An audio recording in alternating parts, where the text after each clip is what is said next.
ಎಲ್ಲಿಗಿದು ಪ್ರಯಾಣ? ನುಸುಳುವುದು ಎಲ್ಲಿಗೆ? ಕೇಳುವವರು ಯಾರು ಇಲ್ಲವೆಂದುಕೊಂಡೆಯ? ಯಾರು ನೀನು? ಇಲ್ಲಿಗೆ ಹೇಗೆ ಬಂದೆ? ನಾಗಪುರದ ಭವ್ಯತೆಯ ಬಗೆಗೆ ಸಾಕಷ್ಟು ಕೇಳಿದ್ದೇನೆ. ಅದನ್ನೊಮ್ಮೆ ಕಣ್ಣಾರೆ ಕಂಡು ಹೋಗಬೇಕೆಂಬ ಹಬ್ಬಲದಿಂದ ಬಂದಿದ್ದೇನೆ. ಒಳಗೆ ರಾವಣೇಶ್ವರನಿಂದ ಲಂಕಾನಗರದ ಬಾಗಿಲು ಕಾಯುವುದಕ್ಕೆಂದೇ ನೇಮಕವಾದವಳು.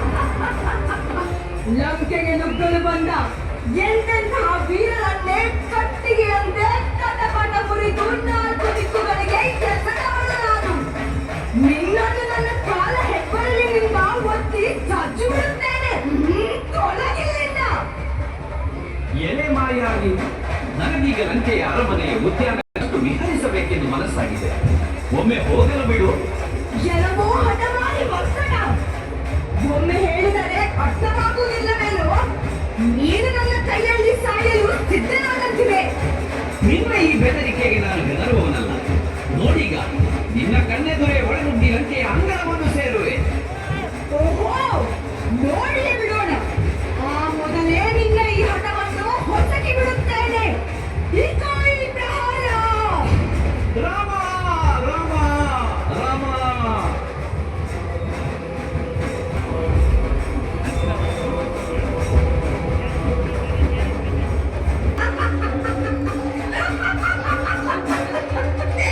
ಎಲ್ಲಿ ಕಪಿ? ಎಲ್ಲಿ ಅಡಗಿ ಕುಳಿತಿರುವೆ? ಹಾ, ಎಲ್ಲಿ?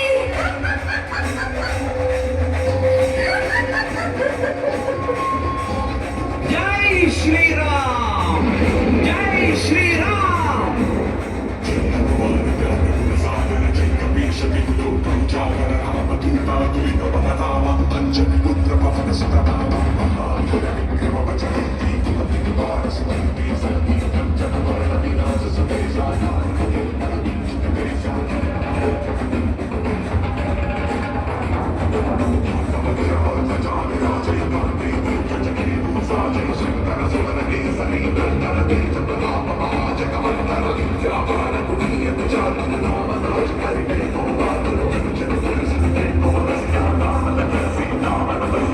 ಎಲೆ ರಕ್ಕಸಿಯೇ, ನಿನ್ನ ಅಹಂಕಾರಕ್ಕೆ ಮದ್ದು ನನ್ನಲ್ಲಿದೆ.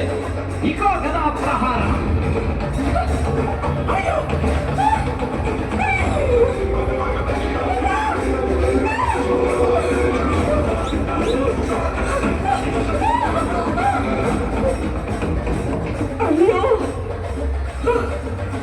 ಎಂತಹ ತೀಕ್ಷ್ಣ ಪ್ರಹಾರ.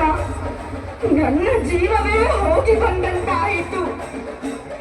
ಈ ದೈತ್ಯಾಕಾರದ ನೀನು ಸಾಮಾನ್ಯ ಕೋತಿಯಂತೂ ಅಲ್ಲ. ಮತ್ಯಾರು? ಯಾರು ನೀನು? ಹೇಳು.